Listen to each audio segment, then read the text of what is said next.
됐습니다. 네, 감사합니다. 오늘 하나님의 말씀은 로마서 8장 12절과 13절을 보시겠습니다. 그리고 갈라디아서 2장 20절도 곁들여서 함께 보겠습니다. 로마서 8장 12절입니다.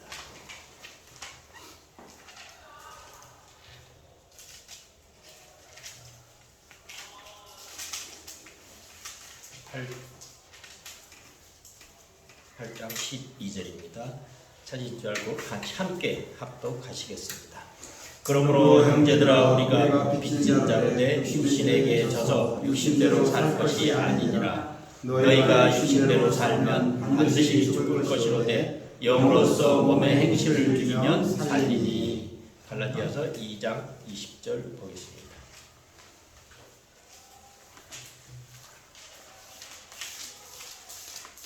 함께 읽겠습니다.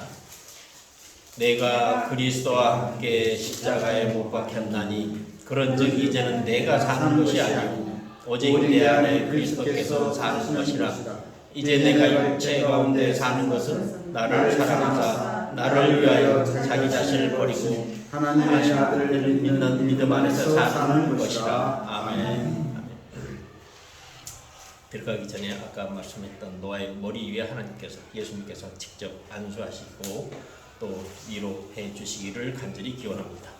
오다 보니까 벌써 이제 매화꽃이 떨어지고 그 푸른 잎들이 많이 솟아났대요. 아주 봄동산 아름다웠습니다. 우리들 철성교회 그 영혼 한 사람 한 사람마다에게도 다 그 화려한 화창한 봄동산으로 새롭게 회복이 되고 부흥이 되길 원합니다. 축원합니다. 오늘 로마서 8장 12절 13절을 한 이유는 내가 구원을 받았다고 하면서도 아직도 내 마음에서는 죄성이 흘러나오는구나. 아직도 권력이 있고 조금 더 연봉을 받으려고 애쓰고 있고 그리고 책임은 회피하려고 하고 있고 참 인간의 욕심이라는 게 끝이 없구나. 나락에 떨어질 때는 그저 하나님께 매달리더니 이제 조금 일어서는 같으니까 또 내 마음의 육신에서는 육의 생각, 몸의 행실이 나오는구나 하는 생각을 하면서 읽다가 나는 빚진 자이구나 이런 생각이 들어서 마침 오늘 이 자리에 하나님 말씀으로 같이 함께 묵상하면서 나누고자 합니다. 빚진 자의 심경 어떤 것일까요? 저는 이제 가난한 집에 태어나서 갑자기 사업시험이라는 걸 대다 보니까 여기저기서 무슨 통장을 가지고 오면서 처자분들이 그 선을 보자고 중매하자고 그러더라고요. 그러다 보니까 간이 부어가지고 사법연수원에 들어가니까 월급이 사무관 초봉 월급 30만 원 정도였습니다. 1987년 8년에 검사됐으니까 7년이네요. 1987년 초봉이 30만 원이더라고요. 근데 연수원 서초동 그 뒷결에는 방배동이라는 데가 있는데 방배동에 가면 포도주가 많더라고요. 하나님에 대한 신앙이 있음에도 불구하고 포도주는 예수님께서도 혼인잔치에 많이 베풀어 주신 것처럼 그래서 포도주를 몇 번 먹다 보니까 금방 30만 원이 넘어가더라고요. 그래서 카드 2개를 가지고 이쪽에서 이쪽 카드로 저쪽 돌려막기를 했던 기억이 있습니다.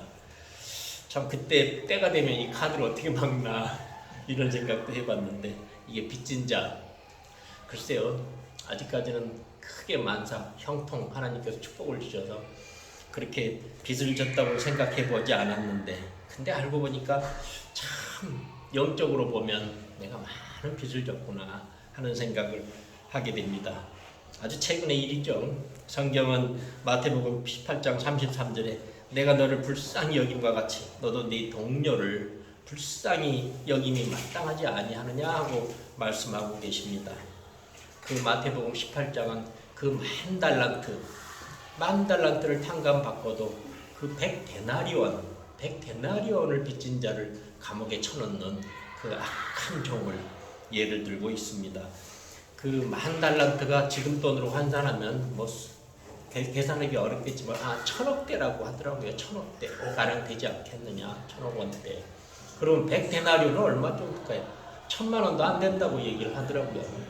그러니까 1,000억대 탕감을 받고도 100데나리온 한 1,000만 원대 그거 빚진 자를 결국 고소하고 감옥에 넣는 그 악한 자, 이게 참 빚진 자의 심경을, 우리들이 빚진 자이면서도 그 빚이 얼마나 큰 빚을 우리가 갚아야 되는데 탕감받았구나 하는 것을 모르는 우리들의 심경을 득대로 드러내는 게 아닌가 싶습니다. 서부 개척 시대를 지나서 그 최근 영화를 하나 보니까 1차 세계대전, 아마 배경은 태평양 전쟁, 대동아 전쟁이라고 하면 안 된다 하더라고요. 태평양 전쟁을 둘러싼 얘기 같기도 한데 일단 1920년 30년대 영화 배경으로 하는 게 아닌가 싶습니다. 그 치욕의 대지라고, 머스 바운드라고, 이게 이제 그 힐러리 조던이 쓴 소설 머스 그 바운드, 이 치욕의 대지라는 것을 극화한 영화를 한 것인데요. 백인이 유색 인종에 대해서 그때 당시에 차별하는 것을 아주 적나라하게 소개하고 있더라고요. 버스를 타면, 공영버스를 타게 되면 저 뒤에 후반부에 칼라스, 그러니까 유색인종, 흑인들이 타는 자리를 맨 뒤에 몇 칸을 배당을 하고, 그리고 그 승용차에는 절대 조수석이나 같은 차에는 절대 못 타고 화물칸 반드시 타야 되는 그런 시대적 배경을 설명하고 있더라고요. 그런데 그때 당시에 흑인과 백인이 이제 태평양 전쟁에 끌려간 거죠. 그래서 그 흑인 병사는 전차병 출신으로 상병을 달고, 그 다음에 백인은 전투기 파일럿, 전투기 조종사가 돼서 전쟁을 치르고 돌아온 흑인과 백인이 둘 사이의 우정을 다루면서도 전쟁 후에 PTSD라고 그러죠. 그 후유증을 담은 영화더라고요. 그런데 백인들은 아메리카에 이주해가지고 그 많은 인디언들이나 흑인들도 도움을 받았음에도 불구하고, 그리고 그 전쟁터에서 그 흑인이 나가서 자기들을 위해서 싸워줬음에도 불구하고 돌아온 흑인에 대해서 여전히 차별을 하는 거예요. 여전히 학대를 하는 거예요. 근데 그 흑인이 전장에서, 전쟁터에서 독일 여자를 만나서 가정을 꾸몄다는 사실을 알고, 그 독일 여성 백인과 결혼했다는 사실을 알고 흑인을 매다놓고 죽이는 거예요. 그래놓고 그 잔인하게 그 흑인과 친한 그 미국 파일럿 간부 출신을 선택하게 한 것이, 남자의 성기를 자를 거냐 아니면 혀를 자를 거냐 아니면 죽일 거냐, 네가 선택하라고 친구한테 그 선택을 요구하는 것이 그 백인의 아버지였어요. 그러니까 그 아버지가 그 아들이 그 흑인과 가까이 지내는 것을 끝내 못마땅히 생각해서 마침 그 백인 여자와 그렇게 동거를 했다는 사실을 밝히면서 이건 죽어야 마땅하다. 그런데 그거를 선택을 친한 내 아들이 하게 했다 해가지고 그 아버지가 그렇게 잔인한 모습을 보여요. 그래서 혀를 자르게 되는 거예요. 얘의 선택은 다른 방법, 목숨을 빼앗기보다는 어떻든 그래서 혀를 잘라요. 그런 가운데 있다가 그 아들이 결국은 자신의 아버지를 용서를 못하고 죽이게 되죠. 베드로는 주여 형제가 내게 죄를 범하면 몇 번이나 용서를 하여 주리까? 7번을 하여 7번까지 하오리까? 이렇게 묻는 성경 구절이 나오죠. 베드로의 심정은 아마 이웃을 7번 정도 용서를 하면, 그래서 인간으로서는 이웃 사랑의 한계를 그 정도 하면 됐다고 예수님으로부터 확인을 받고 싶었을 것입니다. 그 정도만 되었다면, 그 정도 7번 정도 했다면 내 마음에 양심의 자유를 가지고 분노를 하고 폭발을 해도, 해코지를 해도 괜찮지 않겠느냐고 이렇게 강조하고 싶었을 것입니다. 그러나 예수님은 베드로야 내게 이르노니 7번뿐 아니라 7번을 70번까지라도 할지니라 하고 말씀하셨습니다. 그렇다면 성경은 우리에게 용서는 어디까지 해야 할까요? 어디까지 우리가 빚진 자로서 이웃을 용서해야 될 것일까요? 오늘 성경 마태복음 8장 12절에서는 우리에게 빚진 자라고 하고 있습니다.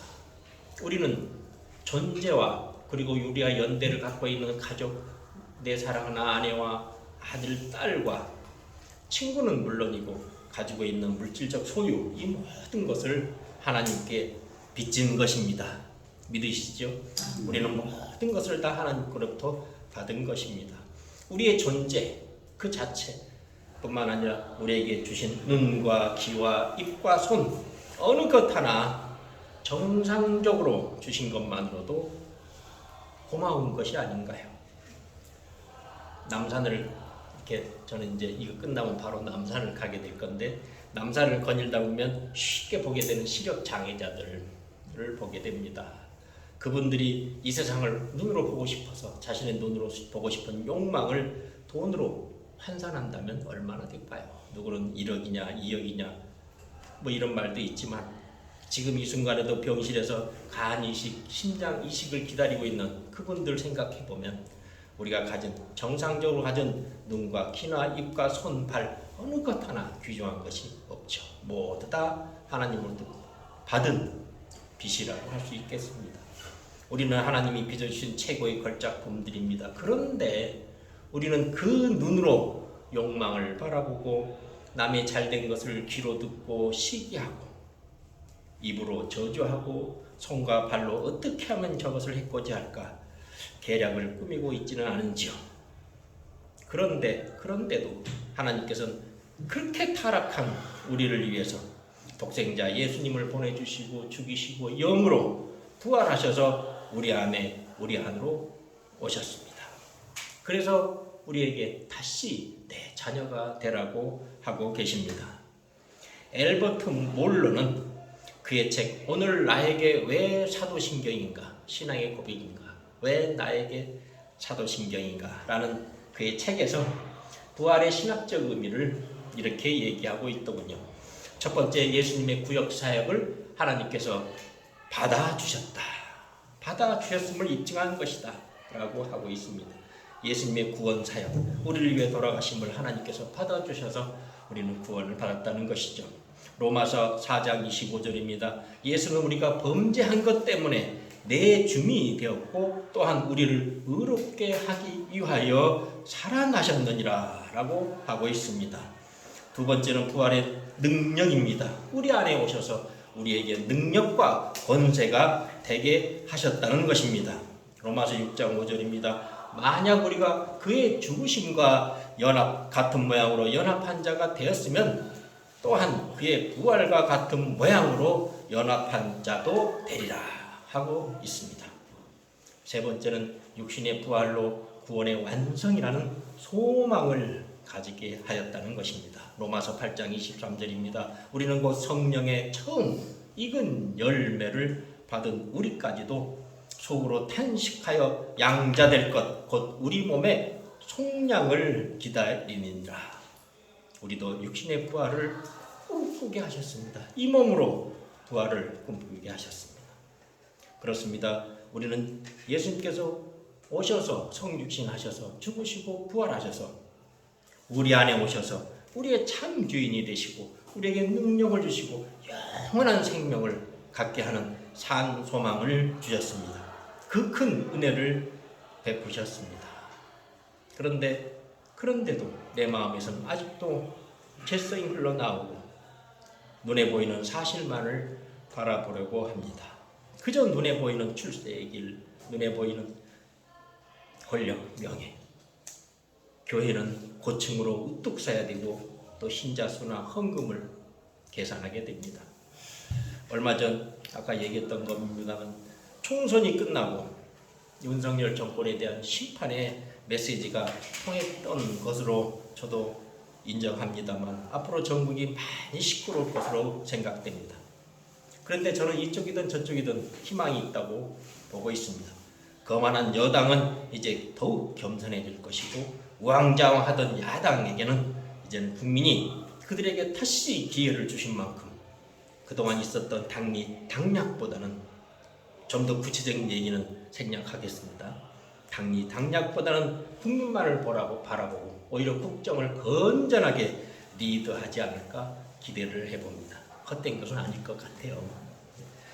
우리 국민은 참 현명하십니다. 어쩜 그렇게 딱 그 표를 주셔서 경고도 하시고 또 건전하게 운영하도록 또 기회도 주시고, 비록 사람의 내면을 보기보다는 겉모양으로 판단하고, 또 특히 이번 선거에서 보여줬던 단점도 없지는 않지요.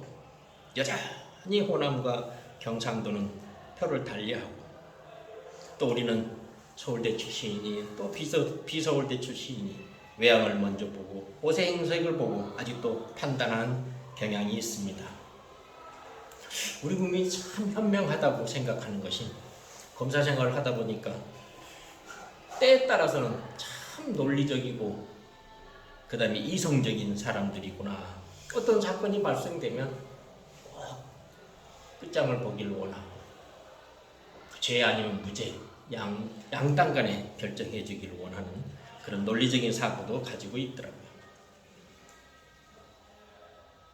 남의 잘못을 가끔 악착같이 저렇게 처벌해 달라고 하는 이유가 뭘까? 의아심도 가지지만 죄를 지었으면 벌을 받고 빚을 졌으면 갚아야 한다는 극단적인 논리적 사고도 가지고 있지 않은가 하는 아쉬움이 있습니다. 그런 가운데서도 금모으기를 해서라도 환율을 극복하기도 한 국민들입니다. 이렇게 굉장히 계산적이면서도 사실을 바라보고 논리적인 극단적으로 죄에 대해서는 꼭 처벌을 원하는 그런 생각을 가지고 있으면서도 때에 따라서 금모으기를 통해서 또 환란을 극복하기도 하는 그런 국민인 것 같습니다. 그렇지만 하나님께서는 이보다는 조금 더, 또는 어쩌면 사람들이 생각하는 계산기를 두들겨 오면 도무지 계산이 되지 않는 그런 것들까지도 하나님께서는 수용하지 않는가 하는 생각을 해봅니다. 우리가 하나님께 빚진 자라는 사실만을 하나님은 보지 않으시고, 그 사실, 그 빚진 자라는 사실 이면에 있는 하나님의 불쌍한 자녀를 보고 계시는 것 같습니다. 오웬이라는 신학자는 죄의 죽이기, The Mortification of Sin이라는 죄의 죽이기라는 자신의 책에서 이와 같이 하나님의 무한하신 사랑으로 그리스도인은 매일마다, 특히 주일에는 하나님을 뵙고 용서와 은혜로 아주 영혼 가득히 사재기를 하고도, 그렇게 많은 영혼, 그렇게 많은 은혜를 받고도 막상 교회 문 밖을 나가게 되면 자기보다 못난 사람을 무시하고 팔이 부딪히면 째려보고 자기에 대한 부당한 대우를 보면 바로 갚아주려는 메아리 같은 사람이다. 그러니까 남한테 부당한 대우를 받으면 그렇게 하나님으로부터 그 계산해보면 터무니없는 그 독생자 예수님을 우리에게 주셔서, 그래서 우리를 불쌍한 자녀라고 보고 계시면서 다시 한번 하나님의 자녀로 삼으시려고 그 하셨던 그 큰 빚을 받고도, 그리고 주일날에 와서는 하나님으로부터 그 하나님의 인재 가운데서 용서와 은혜의 그 축복을 사재기하고도 막상 문 밖에 나가면 자기에 대한 부당한 대우를 하면 바로 갚아주는 메아리 짓을 하고 있다고 고백하고 있습니다. 우리 사랑의 교회 오정현 목사님도 그것을 받아서 그렇게 교회 앞마당만 나가면 은혜가 다 잊어버리고 평상시 사람으로 된다는 그런 신앙을 맴도는 신앙, 맴도는 신앙이라서 맴신앙이라고 하더라고요. 신앙. 우리는 하나님께 크게 빚진 자입니다. 우리의 영혼을 구해주시기 위해서 계산으로는 전혀 나오지 않지만 독생자 예수님을 보내주셨습니다. 큰 사랑을 베푸셨습니다. 믿으시죠? 네, 믿으시죠? 아멘입니다. 우리는 크게 빚진 자들입니다. 주일 하루만이 아니고 일주일 내내 우리는 하나님이 주신 자비를 메아리 삼아서 이웃들에게 되돌려주고 그렇게 살아가는 그리스도의 향기가 되어야 하지 않겠습니까? 우리는 빚진 자들입니다. 두 번째, 마태복음 8장 13절에서 너희가 육신대로 살면 반드시 죽을 것이라고 하고 있습니다. 너희가 육신대로 살면 반드시 죽을 것이다.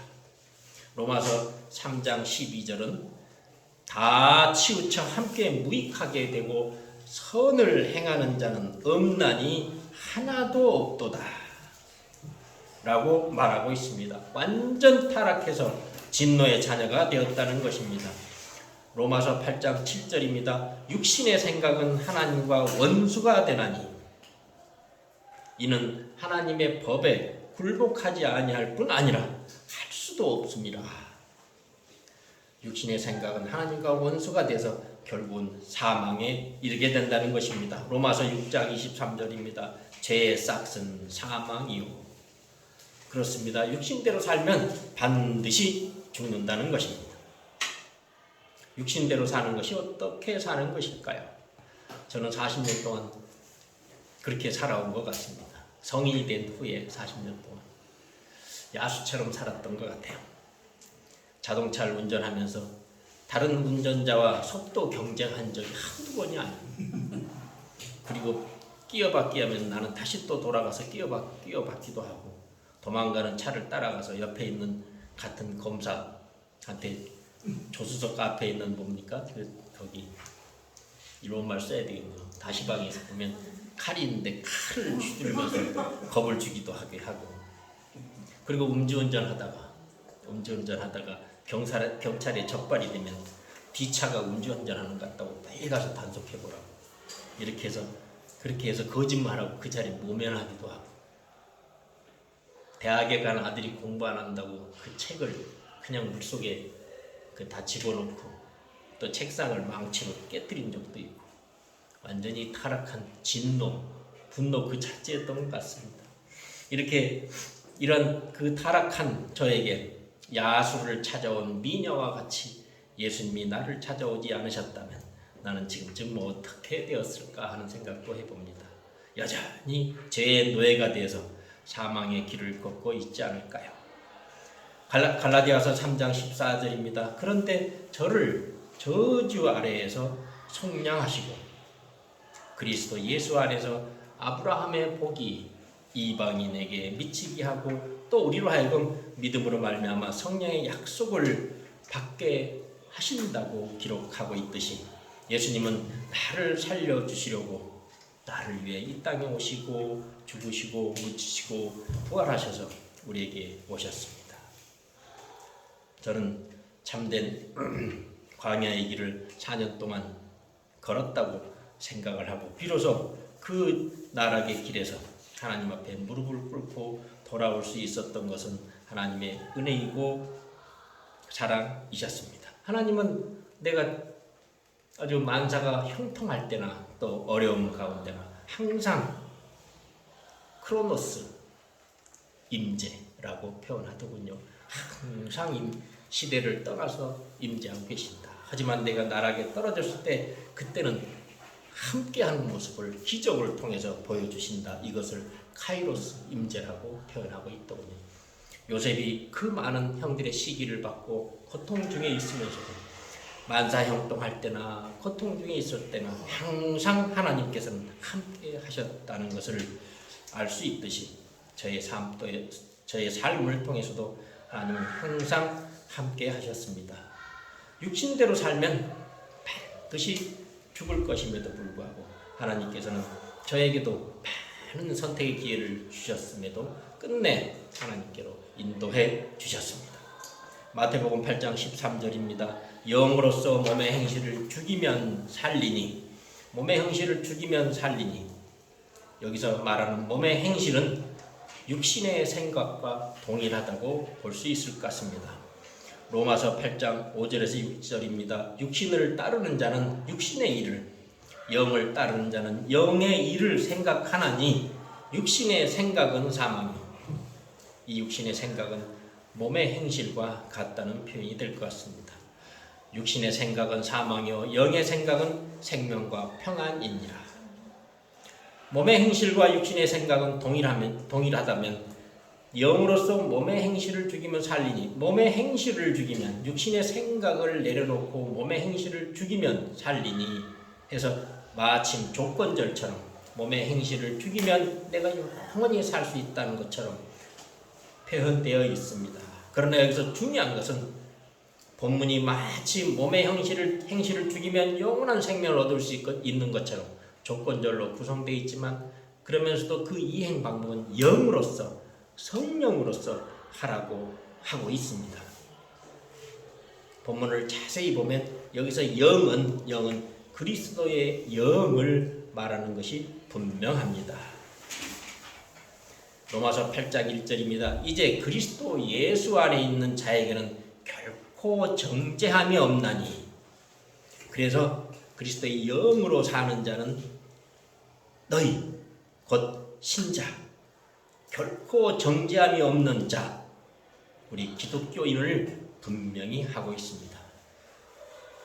다른 종교는 자기의 뜻대로 죄를 죽이고 의를 실현하려고 하고 있는 것이 그들의 실체이고 본질입니다. 그러나 기독교를 믿는 사람은 그리스도의 영이 우리 안에 거하시는 자들입니다.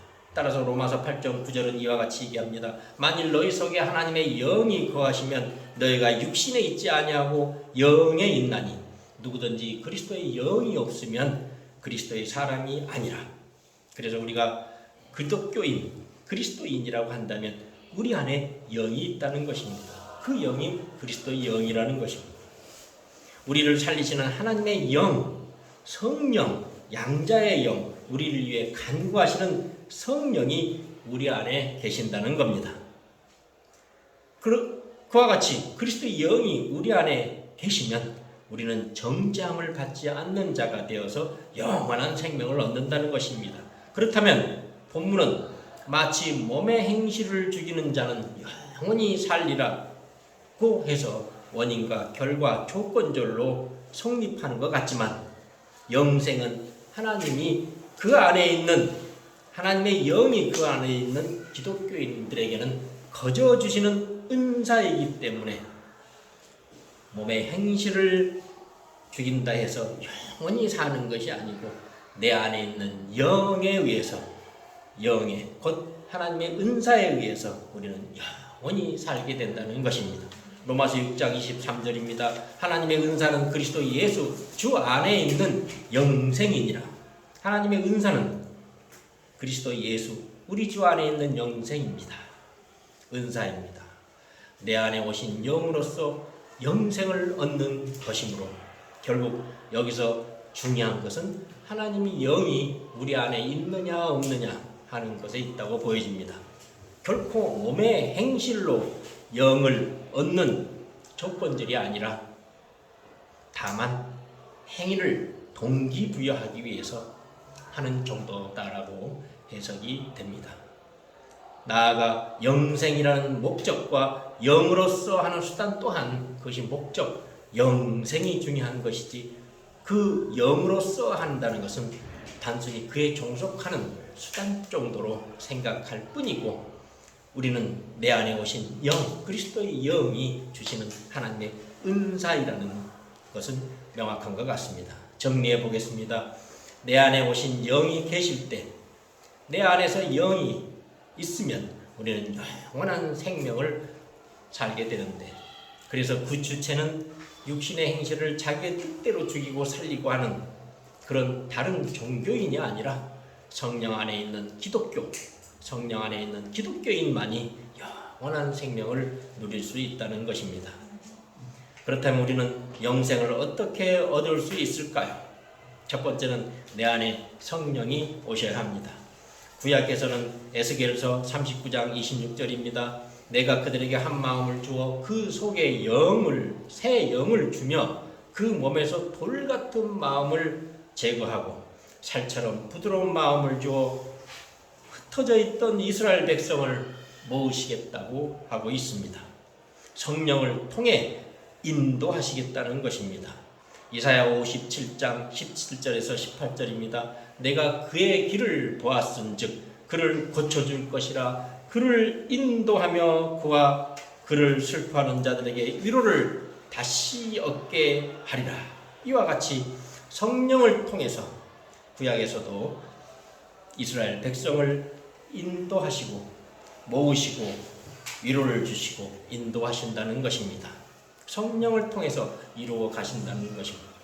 신약 또한 예수님은 요한복음 15장 5절에서 나는 포도나무요 너희는 가지라. 그가 내 안에 내가 그 안에 거하면 사람이 열매를 많이 맺나니 나를 떠나서는 너희가 아무것도 할 수 없습니다. 그렇습니다. 사도행전 5장 31절 또한 이스라엘에게 회개함과 제사함을 주시려고 그를 오른손으로 높이사 임금과 구주로 삼으셨느니라고 하고 있습니다. 우리 안에 성령이 함께 하셔야 영원을 얻을 수 있다고 하고 있습니다.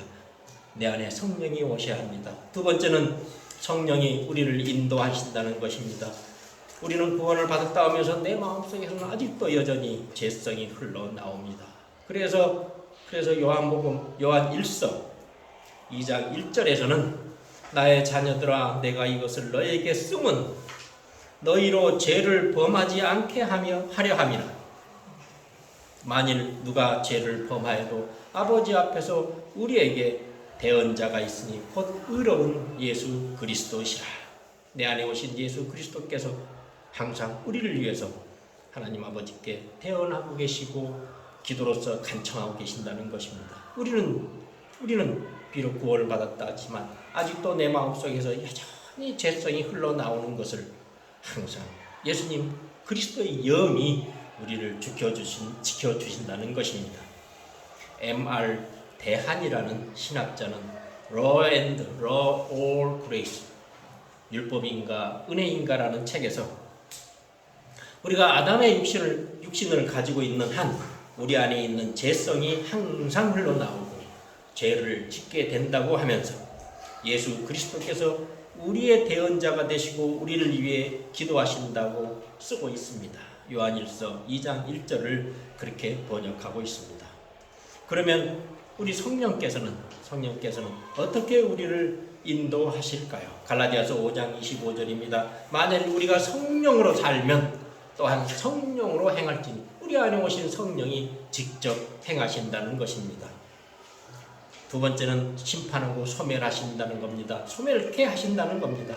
이사야 4장 4절입니다. 이는 주께서 심판하는 영과 소멸하는 영으로 시온의 딸들의 더러움을 씻기시며 예루살렘의 피를 그 중에서 정결하게 하실 때가 됨이라. 우리 안에 있는 죄성을 보혈의 피로 깨끗하게 만드시고 성령을 통해서 불태워 주신다는 것입니다. 세 번째, 성령은 우리의 삶에 그리스도 십자가를 끌어들여서 그리스도의 죽음에 동참하게 한다고 하고 있습니다. 스가랴 12장 10절입니다. 내가 다윗의 집과 예루살렘 주민에게 은총과 간구하는 심령을 부어주리니 그들이 그 찌른 바 그를 바라보고 그를 위하여 애통하기를 독자를 위하여 애통하듯 하며 그를 위하여 통곡하기를 장자를 위하여 통곡하듯 하리로다. 고난에 동참하게 하신다는 것입니다.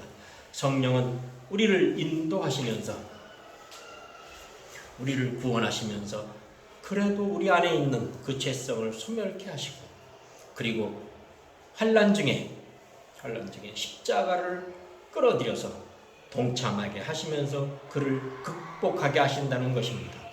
그리스도의 죽음, 수치를 받아들이지 않는 한 은혜가 없다는 것입니다. 그런데 요즘 젊은 세대들은 십자가의 고난은 없고 영광만을 바라보려고 하고 있는 것 같습니다. 우리가 평상시 만사가 형통하면 하나님의 임재하심을 금방 잊어버리고 삽니다. 그러나 하나님은 어제도 오늘도 항상 함께 하시는 크로노스 임재의 하나님이십니다. 그러나 우리가 고난과 환난 중에 빠져 있을 때 십자가를 바라보면 그 십자가를 통해서 하나님이 기적을 역사하심을 우리는 체험하게 되는 것입니다. 카이로스의 임재의 하나님을 체험하게 된다는 것입니다. 이와 같이 성령 하나님은 우리가 만사가 형통할 때나 또는 우리가 고난에 처했을 때 항상 우리와 함께 동행하십니다. 끝으로 정리하겠습니다. 성령은 우리 안에 모든 것을 이루시고 믿음의 역사를 통해 모든 것을 체험케 하시며 또 우리를 위해 친히 간구하고 계십니다. 이와 같이 성령도 우리의 연약함을 도우시나니 우리는 마땅히 기도할 바를 알지 못하나 오직 성령이 말할 수 없는 탄식으로 우리를 위하여 친히 간구하십니다. 우리는 이러한 성령을 소멸케 해서는 안 되겠습니다. 온통 출세를 해야 되고 돈벌이해야 할 궁리로 영혼을 약화시키고 세상을 어둡게 하는 것, 이러한 육신의 생각은 성령을 소멸케 하는 행동입니다. 호세아 5장 13절에서 15절입니다. 에브라임이 자기의 병을 깨닫고 많은 방법을 시도했지만 죄를 뉘우칠 때까지 아무런 소용이 없었다고 고백하고 있습니다. 육신의 생각, 욕심을 내려놓고 하나님 영광만을 바라보면 성령이 함께 하신다는 것입니다. 언젠가 한번 예를 들었던 것 같습니다만 프랑스에 유학을 간 부부 중에 아내가 바람이 나는 바람에 그 남편 교수가 그 아내를 한번 데려와서 설득해서 다시 부부생활을 하는데 또 그 프랑스 남자한테 빠져서 도망을 갔고 또 도망가고, 그래서 세 번째는 결국 뉘우치지 않고 돌아오지 않는 그 아내를 칼로 죽인 사건이 있었습니다. 그러자 8년형의 선고를 받고 7년 복역하다가 그때 우연찮게 저에게 그 사건이 와서 제가 프랑스에서 처벌받은 거 말고 또 한국에서는 또 사법권이 다르니까 또 한국에서도 처벌하면서 아마 집행유예 했던 것 같아요. 석방을 했던 것 같아요. 그와 같이 아내에 대한 집착, 그 욕심, 그걸 못 내려놓고 그 욕망의 잡초를 뽑아버리고 마음을 정결케 하였다면, 육신의 생각을 내려놓았다면 그 마음에 은혜가 무성하게 된다는 것을 알지 못했던 증거가 아닌가 싶습니다. 분명히 우리는 짚고 넘어가야 할 것이 있습니다. 저한테 하는 얘기입니다. 흔히 나이가 들면 점잖게 되었다고, 욕망을 많이 죽였다고, 이제는 내려놨다고 보통 말하기도 하는 것 같습니다. 그러나 늙어가면서 우리는 젊었을 때와 그런 육신의 생각, 그런 육신의 생각의 주인이 바뀌었을 뿐이지 죄의 종임은 분명한 것 같습니다. 왜냐고요? 젊었을 때 그런 정욕은 사라졌지만 배를 채우려는 탐욕은 날로 늘어나는 것이 아닌가. 지갑보다는 말로 다른 사람을 지배하려고 하고 권력에 대한 욕심은 점점 더 늘어가는 게 아닌가 싶습니다. 모두가 그렇지만은 않지만요. 나이가 들어가는데도 어쩌면 저렇게 금배지를 달고도 또 국회의장이 되겠다고 거드름 피고 욕심을 내는 우리는 그 실제 모습을 보고 있습니다. 하나님이 죽이실 때 하나님께서 쉽게 매달리지만 하나님이 그들을 나락에 떨어뜨릴 때는 쉽게 하나님께 의지하려 하지만 극복하고 또 일어서면 헛 잊어버리고 저렇게 욕심을 내는 그 사람들이 또한 우리들이 아닌가 싶습니다. 우리 안에 성령이 계시면 우리의 육신의 생각을 거스르게 하시고 새롭게 하신다는 것을 믿으시죠? 아멘. 네. 끝으로 우리는 믿음으로 살아야 합니다. 우리가 성령으로, 우리 안에 있는 성령으로, 우리 안에 성령이 있어 오셔야 되고 성령의 인도하심을 받아야 하고, 그렇지만 더 중요한 것일 수 있습니다. 우리는 믿음으로 살아야 합니다. 믿음으로 살아야 합니다. 오늘 끝으로 함께 읽은 갈라디아서 2장 27절입니다. 내가 그리스도와 함께 십자가에 못 박혔나니 그런즉 이제는 내가 사는 것이 아니오 오직 내 안에 그리스도께서 사는 것이라. 내가 이제 육체 가운데 사는 것은 나를 사랑하사 나를 위하여 자신을 버리신 하나님의 아들을 믿는 믿음 안에서 사는 것이라. 하나님의 아들을 믿는 믿음 안에서 사는 것이라. 성령 하나님과 우리 하나님의 아들을 믿는 믿음 안에서 살아야 한다는 것입니다. 믿음에 의지하지 아니하고 자신의 행위에 의지하는 철학자나 교황주의자들은 죄를 죽일 수가 없습니다. 성경 말씀은 우리에게 주시는 계약서입니다. 하나님의 언약서이십니다. 주님은 약속을 지키시는 분. 찬송가도 있던데 제가 워낙 음치라서 부를 수가 없네요. 주님은 약속을 지키시는 분입니다. 그래서 메이크 미라클, 기적을 이루시는 분이시기도 합니다. 성경 말씀을 하나님 말씀으로 믿고 들을 때 기쁨이 넘치고 그 말씀을 우리 가슴판에 새기고 묵상하고 관상하면 말씀 스스로가 현존이 되고 우리는 그 말씀대로 변형시켜 가신다는 것입니다. 성육신하신 예수님을 닮아가게 하신다는 것입니다. 그래서 예로부터 들은 말씀을 우리가 들을 때 기쁨이 넘치고 전할 때 기쁨이 넘친다는 것입니다. 우리가 복의 말씀을, 우리가 받은 하나님의 말씀을 다른 이들에게 전달하게 되면 세상이 뒤집혀지게 된다는 것입니다. 다니엘서 3장 28절입니다. 느부갓네살이 말하여 가라되 사드락과 메삭과 아벳느고를 그 풀무불에 던졌던 그 느부갓네살이 그 세 사람이 환난 중에 풀무불에 떨어졌을 때 함께 하신 예수님을 통해서 그 모습을 본 그 기적의 순간을 본 느부갓네살이 말하여 이르되 사드락과 메삭과 아벳느고의 하나님을 찬송할지로다 하고 있습니다. 환난 중에 있는 우리들이 기적을 통해서 다시 일어날 때 우리를 바라보는 사람들 또한 하나님의 영광을 눈으로 보고 찬송할 수 있을 것입니다. 기도나 금식, 철야나 묵상은 목적을 위한 수단에 불과하고 그 자체가 목적이 되어서는 안 됩니다. 우리들은 항상 배우나 끝내 진리의 지식에 이를 수 없느니라 라고 하고 있습니다. 우리가 배운 지식이 자칫 하나님에 대한 대적하는 그 진리를 대적하는 사람이 되지는 않는지 걱정이 됩니다. 믿음은 하나님이 주시는 것입니다. 디모데 후서에서 3장 7절, 3장 8절에서 얀네와 얀브레가 모세를 대적한 것 같이 그들도 진리를 대적하니 이 사람들은 그 마음이 부패한 자요 믿음에 관해서는 버림받은 자들이니라. 이렇게 디모데 후서에서 기록하고 있습니다. 얀네와 얀브레는 모세가 출애굽하기 이전에 그 출애굽기 17장에서 언급하는 바로 밑에 있는 무당들의 이름이 아닌가 싶습니다. 그들은 모세를 대적하고 진리를 대적한 사람들입니다. 그런데 그 사람들은 믿음에 관해서만큼은 버린 자들입니다. 믿음도 하나님이 주시는 것입니다.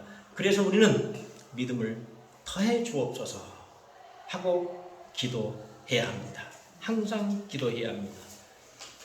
최근에 동성연애나 동생 결혼을 합법화하거나 포괄적 차별 합법을 만들려는 그런 움직임에 대해서는 국민들이 다시 주신 기회를 그들이 경시하면 사무엘상 20절 2장의 30절입니다. 하나님은 멸시하는 자들에게는 반드시 멸시를 하실 것이요 하나님이 경시하실 것이다 라는 표현처럼 하나님이 주신 기회를 국민이 준 기회를 무시하고 하나님을 경시하면 그들은 하나님께서 믿음을 주지 않고 버린 자들이 될 것입니다. 말씀을 믿음으로 받아들일 때 예수님은 항상 우리 안에 오십니다. 먼저 성경 말씀을 읽고 그것을 하나님 말씀으로 믿고 받아들일 때 그러면 받아들이면 예수님의 영이 우리 안에 오시고 영과 진리로 예배를 드릴 때 우리 안에는 항상 성령이 충만하게 채워주실 것입니다. 그래서 우리는 우리 안에 오신 성령이 소멸되지 않도록 그리고 항상 성령으로 충만케 해달라고 기도하는 성도 여러분들이 되시기를 진심으로 축원드립니다. 축원드립니다. 기도하시겠습니다. 말씀으로 오신 예수님을 믿습니다. 성령으로 늘 충만케 하여 주옵소서. 내 안에 오셔서 사람들이 나에게 저지른 부당한 것을 되돌려주는 메아리가 되지 않게 하시고 항상 하나님의 자비를 흘러내어 보내는 은혜의 생수, 은혜의 저수지가 되게 하옵소서. 오늘도 내 안에서 나오는 죄성을 성령의 불로 태워주시고 내 뜻을 주장하기보다는 먼저 십자가를 바라보게 하시고 십자가에서 시작된 끝없는 사랑의 메아리가 되게 인도하여 주옵소서. 모든 말씀 예수님의 이름으로 기도드립니다. 아멘.